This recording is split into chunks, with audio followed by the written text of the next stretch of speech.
नमस्कार, न्यूज 24 मध्य प्रदेश छत्तीसगढ़ में आपका स्वागत है। मैं हूं आपके साथ अभितोष सिंह। छत्तीसगढ़ में भूपेश बघेल की सरकार आने के बाद गढ़बो नवा छत्तीसगढ़ का नारा दिया गया।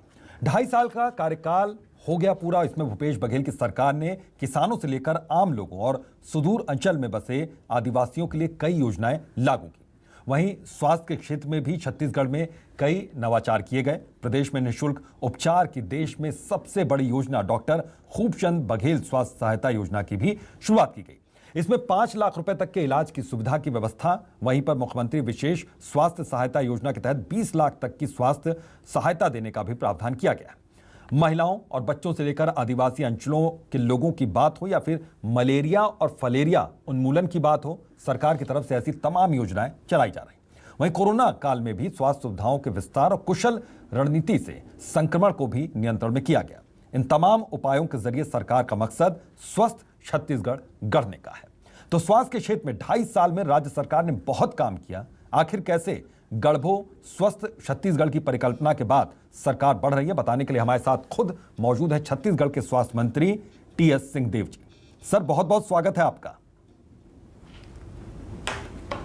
जी नमस्कार। सर, किस तरीके से योजनाएं चलाई जा रही हैं और स्वास्थ्य महकमे में कुछ तब्दीली और बदलाव क्या देखने को मिलेंगे सकारात्मक?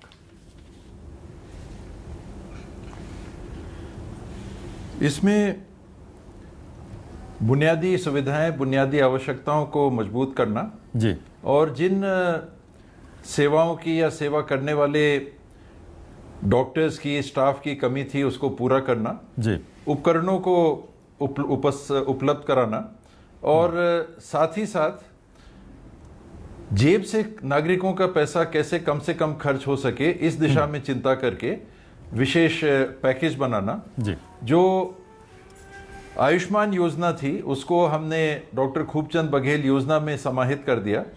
अन्य और केंद्र सरकार की भी जो अन्य योजनाएं थी, राज्य सरकार की भी योजनाएं थी, विशेष परिस्थिति में मुख्यमंत्री जी की तरफ से राशियां स्वीकृत की जाती थी, उन सबको हमने डॉक्टर खूबचंद बघेल योजना में सम्मिलित कर लिया। और जहां पहले 38 लाख परिवारों को आयुष्मान के तहत सुविधा मिलती थी, 56 लाख परिवारों को राशन कार्ड के आधार पे, जिनको 1 रुपए किलो में राशन मिलता था, उनको 5 लाख तक की ये सुविधा उपलब्ध कराने का निर्णय लिया।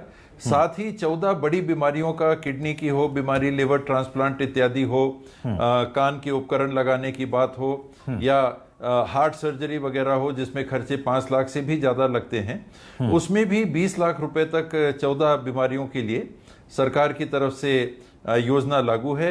जो 1 रुपए किलो राशन कार्डधारी 56 लाख परिवार हैं, इनको कहीं और स्वीकृति नहीं लेनी, ये कार्ड लेके चले जाएंगे, अपना राशन कार्ड लेके चले जाएंगे और 20 लाख रुपए तक के उपचार इनको उपलब्ध होंगे। जो शेष नागरिक हैं जिनको above the poverty line, APL category में हम मानते हैं जी, 10 रुपए किलो में चावल जिनको राशन कार्ड में मिलता है, उनके लिए भी मुख्यमंत्री जी की अनुमति से अगर स्वीकृति मिलती है तो 20 लाख रुपए तक के इलाज की सुविधा उनके लिए भी है। तो दवाइयां उपलब्ध कराना, गुणवत्तापूर्ण दवाइयां उपलब्ध कराना, डॉक्टर्स की संख्या में भर्ती करना, बिस्तरों की व्यवस्था बढ़ाना, ICU की संख्या बढ़ाना जी, इस तरह से अनेकों पैमानों पे हम लोगों ने प्रयास किया। अधोसंरचना में भी विस्तार, जो हमारे सब हेल्थ सेंटर हैं वो पहले 8 लाख 9 लाख के स्वीकृत हुआ करते थे, 10 लाख के स्वीकृत हुआ करते थे, अभी 27 लाख के सब हेल्थ सेंटर केंद्र सरकार से भी जो योजना चल रही है उसके साथ हम पूरे प्रदेश में 5200 जो हमारे स्वास्थ्य सब हेल्थ सेंटर हैं उनको हेल्थ एंड वेलनेस सेंटर में हमने तब्दील किया। 2600 से ज़्यादा बन चुके हैं। हमारी महत्वाकांक्षी लक्ष्य है कि मार्च 2022 तक हम सभी को नए सिरे से निर्माण करके 28 लाख की नई बिल्डिंग हम खड़ी कर दें। इसी तरह से जो हमारे PHC हैं, PHC में भी जो भवन हमारे पुराने थे, कहीं जर्जर थे, नए भवनों की स्थापना करना, 61 लाख 62 लाख रुपए प्रति भवन की स्वीकृति से 790 92 96 करीब हमारे PHCs हैं, उसमें से करीब 500 PHC हम नए सिरे से स्थापित कर सके हैं नई व्यवस्थाओं के तहत। नए मेडिकल कॉलेज जहां 6 थे सरकारी, 3 और नए मेडिकल कॉलेज खोलने में हम लोगों को सफलता मिली है, उसकी अधोसंरचना बनाने में हम लगे हुए हैं। एक मेडिकल कॉलेज और दुर्ग लोकसभा क्षेत्र में, 11 लोकसभाएं हैं। हमारा लक्ष्य है कि हर लोकसभा क्षेत्र में एक सरकारी मेडिकल कॉलेज हो। तो 9 लोकसभा में 9 हो चुके हैं। दुर्ग में 10वां एक निजी कॉलेज को अधिग्रहित करने की कार्रवाई चल रही है। इसी सत्र में एक विशेष कानून इसके लिए लाया जाएगा जी। और चांपा जांजगीर एक 11वां लोकसभा बचेगा, जहां जैसे ही केंद्र सरकार इसको अपने योजना के दायरे में लेगी, वहां भी मेडिकल कॉलेज की स्थापना हम करेंगे। ईंट पत्थर से हम मेडिकल कॉलेज या अस्पताल तो बना लेते हैं, उनमें डॉक्टर्स की जो कमी रहती है उनकी पूर्ति के लिए भी विशेष हमने पहल की। बिल्कुल सर। और खुशी है इस बात की कि अब DHS, जिसको हम लोग डायरेक्टरेट हेल्थ सर्विसेज कहते हैं, जिला अस्पताल और उसके नीचे का अमला, वहाँ केवल 100 डॉक्टर्स की अब कमी रह गई है छत्तीसगढ़ में। 2122 हमारे पास पद मिले थे, जिसमें 2011 डॉक्टरों की तैनाती या तो बॉन्ड के माध्यम से या कॉन्ट्रैक्ट नियुक्ति के माध्यम से या सीधी भर्ती के माध्यम से हम कर चुके हैं। 111 डॉक्टर्स की अभी कमी है, उनको भी पूरा कर लेंगे। विशेषज्ञों की जो बड़ी कमी रही, उससे हमको अभी भी जूझना पड़ रहा है। जहां 90% पद रिक्त थे, अब 13% और हमने उसमें भर्ती करके कमी को 77% पे लाया है। फिर भी ये बहुत बड़ी कमी है और इस कमी को दूर करने के लिए भर्ती की प्रक्रिया में संशोधन प्रस्तुत किया गया है, जिसको GAD विभाग ने स्वीकृति दे दी है कि अब आधे पद हम प्रमोशन से भरेंगे और आधे पद हम सीधी भर्ती से भरेंगे। पहले जो डॉक्टर पोस्ट ग्रेजुएट आते थे उनको भी MBBS डॉक्टर के समकक्ष काम करना पड़ता था और 5 साल बाद उनको प्रमोशन मिलता था। तो बहुत डॉक्टर्स जो पोस्ट ग्रेजुएट डॉक्टर्स थे वो नहीं ज्वाइन नहीं करते थे सरकारी नौकरी। तो अब इस व्यवस्था में मुझे लगता है कि इस बात की भी कमी पूरी होगी। तो गुणवत्तापूर्ण स्वास्थ्य सेवाएं, प्राथमिक स्तर की, सेकेंडरी स्टेज की, टर्शरी स्टेज की, जो ज़्यादा गंभीर मेडिकल कॉलेज इत्यादि में होती हैं सेवाएं, उनको उपलब्ध कराना। आपने मलेरिया मुक्त बस्तर, मलेरिया मुक्त छत्तीसगढ़ की बात की। इसके साथ में एनीमिया मुक्त छत्तीसगढ़ भी बनाने की दिशा में हम काम कर रहे हैं। एक बड़ा लक्ष्य है। सिकल सेल के मरीजों को किसी हम राहत दे सकते हैं, उस दिशा में बड़े पैमाने पे काम चल रहा है। उसको कैसे हम जीरो के पास ला सकें, फाइलेरिया की मरीजों की देखभाल और आने वाले समय में फाइलेरिया ना हो, लगातार टीकाकरण और गोलियों के सेवन के माध्यम से उसमें सुधार कर रहे हैं। 2 पैमानों में हम कमजोर हैं, टीबी में और कुष्ठ रोग में, लेप्रोसी में, तो उसमें भी विशेष ध्यान देके उसमें सुधार लाना। तो कई पैमाने हैं जिसमें जहां हम कमजोर हैं उसको बेहतर करना, जहां ठीक थी स्थिति उसको और बेहतर करना। ये प्रयास पिछले 2.5 सालों, अब तो 2 साल 7 महीने होने को आ रहे हैं, इनमें हमने प्रयास किया। बिल्कुल सर, चुनाव से पहले पूरे प्रदेश का आपने भ्रमण भी किया था और उस दौरान बहुत से ऐसे सवाल पूछे गए होंगे या बहुत सी ऐसी मांगे रही होंगी उस वक्त स्वास्थ्य महकमे को लेकर, जो लोगों ने आपके सामने रखी होंगी। तो उस पर किस तरीके से काम किया जा रहा है और जो मुश्किलें उन लोगों के सामने थी, उन मुश्किलों को किस तरीके से दूर किया जा रहा है सरकार की ओर से?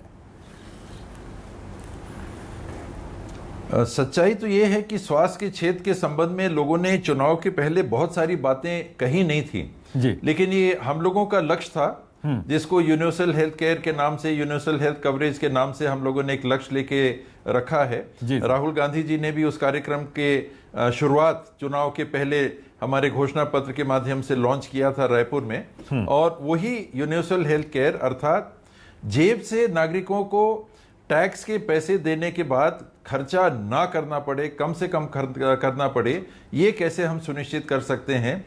वरना निजी अस्पतालों में बहुत ज़्यादा खर्च लगता है आमतौर पे, उससे कैसे नागरिकों के आर्थिक भार को हम कर सकें। और अगर निजी अस्पताल में जाना ही पड़ा, उस सुविधा को हमारे पास हम उपलब्ध नहीं करा पा रहे हैं, तो सरकार की तरफ से पैसों की व्यवस्था करके उनका उपचार कराना, ये इन लक्ष्यों को लेके हम चल रहे हैं। साथ में जैसी पहली बात हुई, इंफ्रास्ट्रक्चर को सुधार करना और मानव संसाधन, डॉक्टर से लेके लैब टेक्नीशियन हो गए, स्टाफ नर्स हो गए, ANM हो गए, अन्य पदों में डॉक्टर्स रहते हैं, उनकी भर्ती करना। उनकी प्रमोशन की प्रक्रियाएं सालों से लंबित थी, तो उनमें उनका मनोबल बढ़ाने के लिए, उनको जायज अधिकार देने के लिए ये सारे काम इस बीच में हमने करने का प्रयास किया है और उनके माध्यम से लोगों के बेहतर स्वास्थ्य की सुरक्षा। जैपनीज एंसेफेलाइटिस बस्तर क्षेत्र में काफ़ी विद्यमान रहता था, उल्टी दस्त से भी लोगों की मृत्यु की बात आती थी। हमने प्रयास किया कि इसको ज़ीरो के नज़दीक लाएं और पिछले साल शायद ही जैपनीज एंसेफेलाइटिस की डेथ की बात आई। सुकमा जैसे ज़िले में 70,000 से ऊपर हम लोगों ने टीके लगाए थे। बड़े पैमाने पे पूरी आबादी को एंसेफेलाइटिस से बचाने के लिए कार्यक्रम लिया गया था। दूसरे साल और जिलों को इसमें जोड़ा गया और मृत्यु की जानकारी बहुत कम आई। इसी तर्ज पे उल्टी दस्त से जो मृत्यु होती है, रोटा वायरस है, इसके बूंद को पिलाना, बच्चों को पिलाना, अन्य कार्य लेना, घोल इत्यादि समय पे उपलब्ध कराना, सेवा समय पे उनको पहुंचाना, जागरूकता बढ़ाना। तो पिछले साल भी उल्टी दस्त से मृत्यु की बात नहीं के बराबर आई थी, नया मेरे ख्याल से ज़ीरो के आसपास रहा होगा। तो ये छोटे बड़े पैमाने हैं। कैंसर का भी ट्रीटमेंट करना है, हार्ट का भी ट्रीटमेंट करना है। अभी हम लोग जूझ रहे हैं। हमारा जो एडवांस कार्डियक इंस्टीट्यूट है जी रायपुर के मेडिकल कॉलेज में, उसमें अच्छे अंतर्राष्ट्रीय स्तर के, एशिया के सबसे पहले लगने वाली मशीनों को भी हम स्थापित कर पाए हैं और बेहतर सुविधा वहां पर निशुल्क नागरिकों को हम दे सकें। तो खरीदी की प्रक्रियाओं की जटिलताएं, उनको दूर करना, तकनीकी जो जटिलताएं रहती हैं कि किस श्रेणी के, किस गुणवत्ता के उपकरणों का इस्तेमाल करना, तो एक टेक्निकल कमेटी बना के सबको दूर करने का प्रयास कर रहे हैं। थोड़ी अड़चन आती है पुरानी व्यवस्था को तोड़ने में, नई पारदर्शी और जवाबदेही व्यवस्था को लागू करने में, लेकिन हम लोग लगे हैं उसमें और जहां जहां अड़चनें आ रही हैं एक एक करके उसको दूर करके प्रयास कर रहे हैं कि बेहतर सेवा निशुल्क, कम से कम खर्च पे। आने वाले दिनों में पैथोलॉजी लैब्स हर जिला अस्पताल में, CHC में, PHC में भी। तो मैं उदाहरण देता हूं कि अभी हाल में मैं दिल्ली गया था, मैंने ब्लड टेस्ट कराया, 17,000 रुपये मेरे को लगे। तो सामान्य रूप से इस प्रकार के ब्लड टेस्ट अगर नागरिकों को कराने पड़ेंगे तो 17,000 रुपए तो उपचार के पहले ब्लड टेस्ट के लग रहे हैं। तो ये सरकार की तरफ से ये ब्लड टेस्ट की सुविधा निशुल्क अगर हम उपलब्ध कराते हैं तो नागरिकों को बहुत लाभ मिलेगा, उनके पैसे बहुत बचेंगे। ये अगले चरण में आने वाले दिनों में ये आपके सामने ये बात आएगी। कीमोथेरेपी की व्यवस्था जिलों में, नहीं तो रायपुर जाइए, कैंसर के मरीज हैं, कीमोथेरेपी कराना है तो जिलों में कीमोथेरेपी की व्यवस्था उपलब्ध कराना, डायलिसिस की व्यवस्था कराना 28 के 8 जिलों में हम चालू कर पाए हैं और बहुत अच्छे परिणाम आ रहे हैं। तो आने वाले दिनों में सभी जिलों में कीमोथेरेपी भी और डायलिसिस की भी अगर हम व्यवस्था स्थापित कर सकते हैं लैब्स के साथ, तो मैं समझता हूं कि एक बड़े संतोष का, एक बड़े लक्ष्य को पाने की दिशा में हमको सफलता मिलेगी। CHCs में नया प्रबंधन करना, वहां पर 2 नए OT बनाने की बात हुई है। वहां पर कम से कम 20 से 30 बिस्तर में ऑक्सीजन पाइपलाइन से सप्लाई उपलब्ध कराने की बात हुई है। अन्य उपकरणों को उपलब्ध करा के ब्लड टेस्ट की बात मैंने आपको बताई पहले ही। इसके साथ हर CHC में, हर सामुदायिक स्वास्थ्य केंद्र में, जो ब्लॉक स्तर के हमारे अस्पताल होते हैं जहां विशेषज्ञ भी होते हैं, वहां पर इन सुविधाओं को उपलब्ध कराना। स्टाफ की कमी है तो ऊपर से हम नीचे जा रहे हैं। पहले जिला अस्पतालों को पूरा भर रहे हैं, फिर CHC को भरेंगे, फिर PHC को भरेंगे।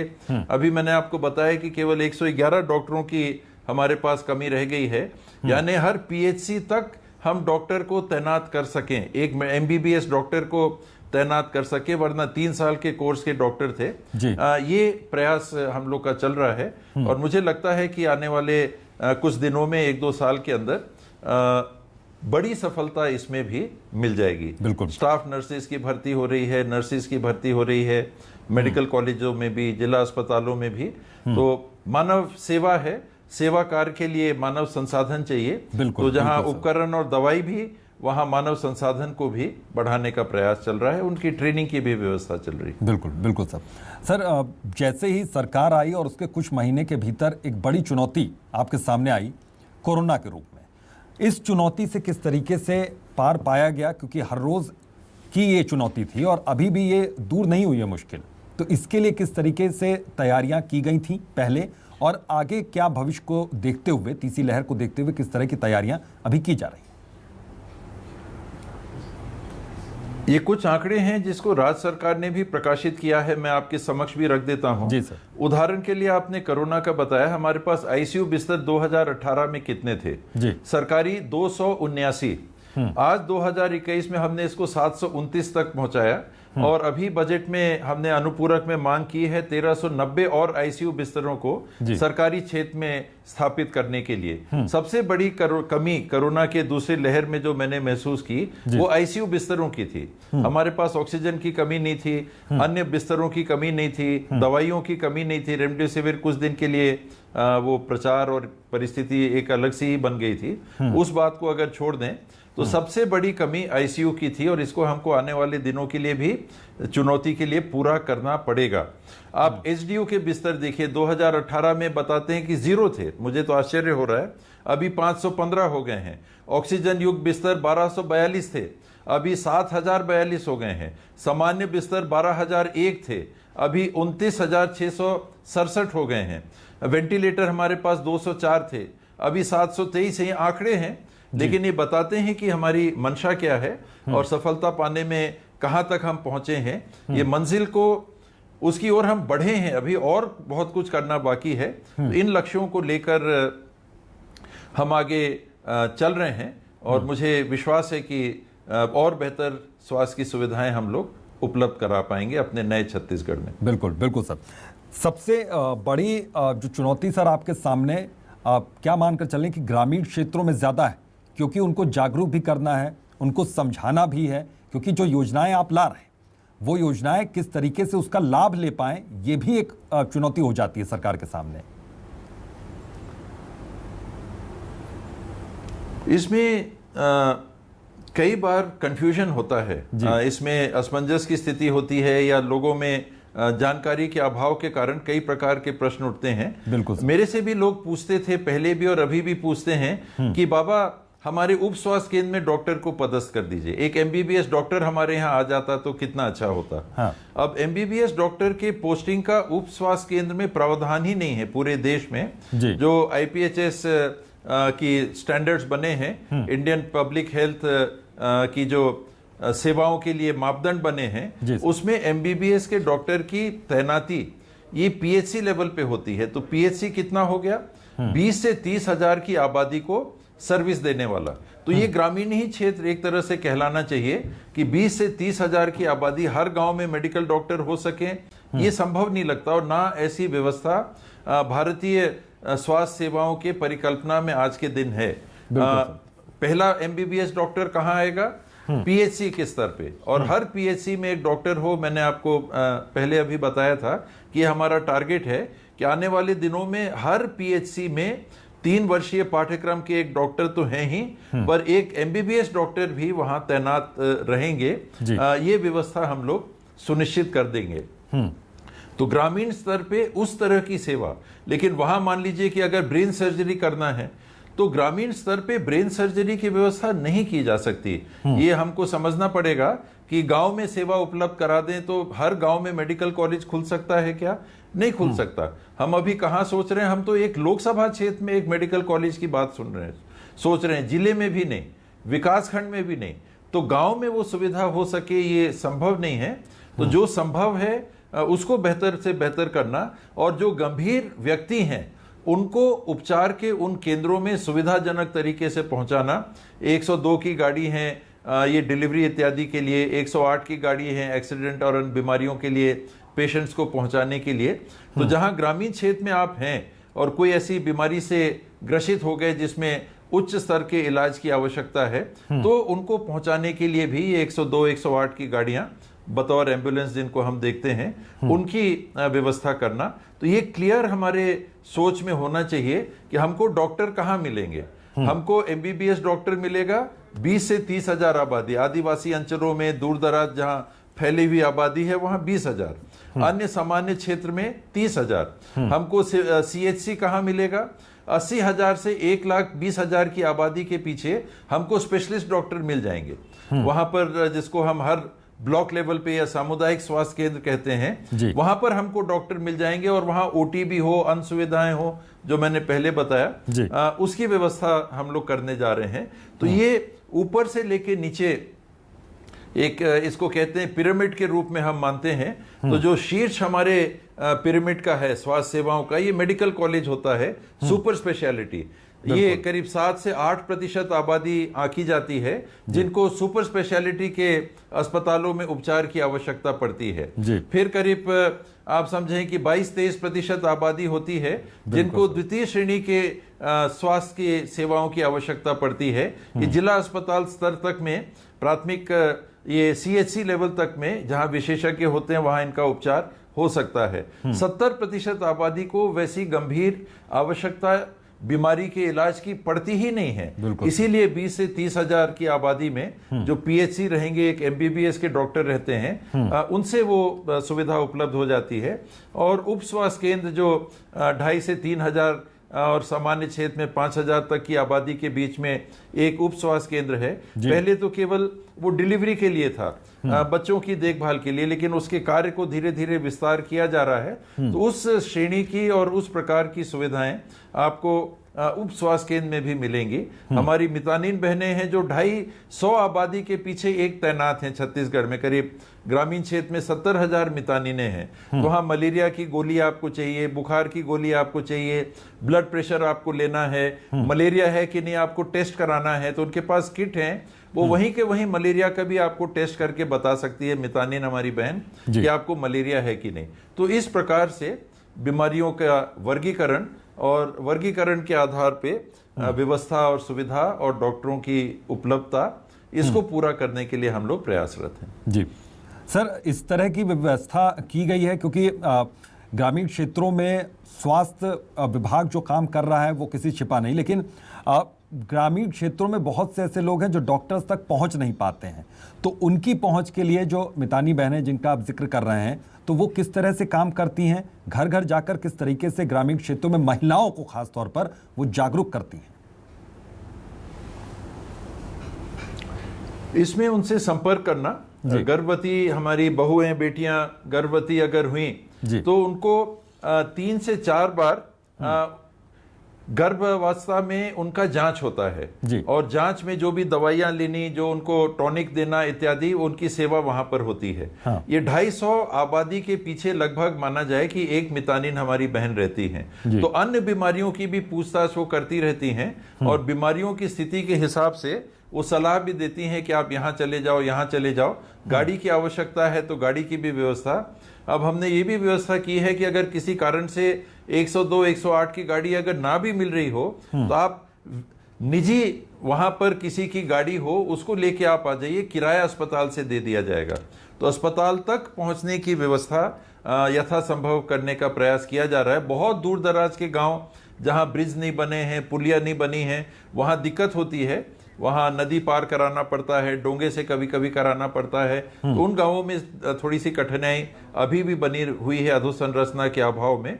वरना नॉन कम्युनिकेबल डिजीज भी जिसको हम बोलते हैं, शुगर हो गया, ब्लड प्रेशर हो गया, अन्य ऐसी बीमारी जो एक से दूसरे को नहीं होती जी, उनकी भी ट्रेनिंग और उनकी भी जानकारी लेने के लिए मितानिन हमारी बहनें हैं, चाहे सब हेल्थ सेंटर हैं, वहां से परीक्षण करके उनको आगे के अस्पतालों में, बड़े अस्पतालों में फिर भेजा जाता है। बिल्कुल सर, ये तो बात महिलाओं और पुरुषों की हो गई। बच्चों के लिए किस तरह से व्यवस्था की जा रही है और उनके लिए क्या हेल्थ स्कीम बनाई जा रही है कि बच्चों के स्वास्थ्य की देखरेख के लिए क्या कोई विशेष सुविधा यहाँ पर सरकार की ओर से? बच्चों के गर्भ अवस्था से लेके जो माँ की देखभाल होती है, वहां से जन्म के बाद से उनको टीके लगने चालू हो जाते हैं। तो छत्तीसगढ़ का कार्य संतोषजनक रहा है। कोरोना काल में भी 94-95% टीकाकरण करने का लक्ष्य हम हासिल कर पाए हैं इन कठिन परिस्थितियों में भी। तो बच्चों को टीकाकरण से लेके और स्वस्थ भोजन उनको मिले, वहां से लेके माँ का दूध हमारा बच्चा सेवन करे 6 महीने तक, इसकी जागरूकता, इसकी जानकारी को देके, और वहां से सिलसिला चालू होता है बच्चों की देखभाल का। कॉम्प्लिकेटेड बर्थ्स हो जाते हैं, ये एक विकसित समाज का पैमाना भी है कि आपकी इन्फेंट मोर्टेलिटी रेट कितनी है। जी। जितनी ज्यादा इन्फेंट मोर्टालिटी रेट है, यानी आपका समाज उतना कम जागरूक और कम विकसित हुआ है, ये अंतर्राष्ट्रीय स्तर पे माना जाता है। तो बच्चों के जीवन के बाद में मृत्यु कम से कम हो, जी, डिलीवरी के समय कम से कम हो, तो संस्थागत डिलीवरी की बात, ये सब हेल्थ सेंटर जो बनाए जा रहे हैं, अन्य कहीं सिजेरियन सेक्शन की जरूरत पड़ गई तो एएनसी जो होता है प्रेगनेंसी के समय जो जांच होती है, 3-4 जांच मैंने आपको बताई, उस समय ये देखा जाता है कि अगर आपको सिजेरियन सेक्शन की आवश्यकता किसी माँ को पड़ सकती है तो पहले ही से उनको डेट दे के रखना, बता के रखना कि आप अस्पताल आ जाएंगे, अगर ऑपरेशन करना पड़े तो वहां से किया जा सकता है। फिर बच्चों के लिए आईसीयू की व्यवस्थाएं हैं। बहुत कम वजन के जो बच्चे जन्म लेते हैं, 400 ग्राम 450 ग्राम, मैंने भी जाके अस्पतालों में देखा,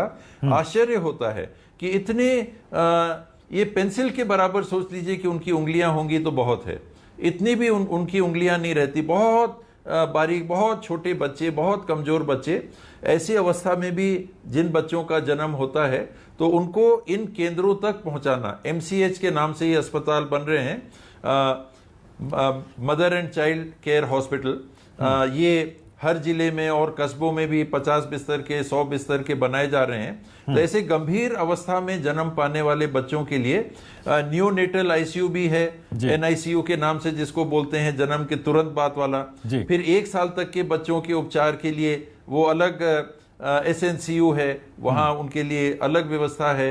फिर पीडियाट्रिक चाइल्ड केयर, 1 साल से ऊपर के बच्चे अगर गंभीर अवस्था में आते हैं तो उनके लिए अलग आईसीयू की व्यवस्था है, वहां उनकी देखभाल हो सके। ये जितने ज्यादा हो सके आवश्यकता के अनुसार ये चुनौती है। बच्चों के लिए भी ये सब उपलब्ध कराना व्यवस्थाएं, साथ में भोजन की बात है, स्वस्थ जीवन जी सकें बच्चे। बिल्कुल। आंगनबाड़ी है, वहां पर भी स्वास्थ्य का चेकअप बराबर होता है। 3 साल तक के बच्चों के लिए अलग प्रकार के भोजन और शिक्षा की व्यवस्था, 6 साल तक के, 3 से 6 साल तक के बच्चों के लिए अलग प्रकार के भोजन और पढ़ाई, प्रारंभिक पढ़ाई की व्यवस्था। तो ये बच्चों के लिए अलग अलग। फिर अभी हाल में ये कार्यक्रम हुआ फाइलेरिया की दवाई देने की बात, तो 2 साल तक के बच्चों के फाइलेरिया की दवाई तो नहीं देते, लेकिन फाइलेरिया की दवाई और कृमि यानी वर्म्स अगर बच्चों के हैं तो डी वर्मिंग का एक कार्यक्रम लगातार साल दर साल चलाया जाता है, जिसमें बच्चे की उम्र के अनुपात उनको वो गोलियां देते हैं। डी वर्मिंग के लिए 2 साल तक के बच्चों को 200 ग्राम का है, 2 साल से ऊपर के एडल्ट तक के हम लोग भी 400 ग्राम तक का हमको लेना चाहिए डी वर्मिंग के लिए। फिर टीके हैं जो फाइलेरिया के बचाव के लिए, तो कम उम्र के बच्चों के लिए 2 साल तक का नहीं है व्यवस्था, उनके लिए उचित नहीं है। फिर 2 साल से 5 साल तक के लिए 1 गोली, 5 साल से 15 साल के लिए 2 गोली, 15 साल सही बात है, 3 गोली। सही बात है। इस प्रकार की अलग अलग बच्चों के लिए भी काफी लेवल पर काम करना पड़ रहा है और अलग प्रकार के काम यहाँ पर करने पड़ते हैं। खासतौर पर बच्चों के स्वास्थ्य को लेकर बहुत ज्यादा गंभीरता यहाँ पर दिखाई जा रही है सरकार की ओर से। सर बहुत बहुत शुक्रिया अपना कीमती वक्त यहाँ पर देने के लिए और अपना अनुभव साझा करने के लिए। उम्मीद करते हैं कि छत्तीसगढ़ की जनता को काफी समझ में आया, काफी जानकारी मिली और वो जागरूक भी होंगे अपने स्वास्थ्य को लेकर। बहरहाल अभी के लिए इतना ही। देखते रहे News 24 मध्य प्रदेश छत्तीसगढ़।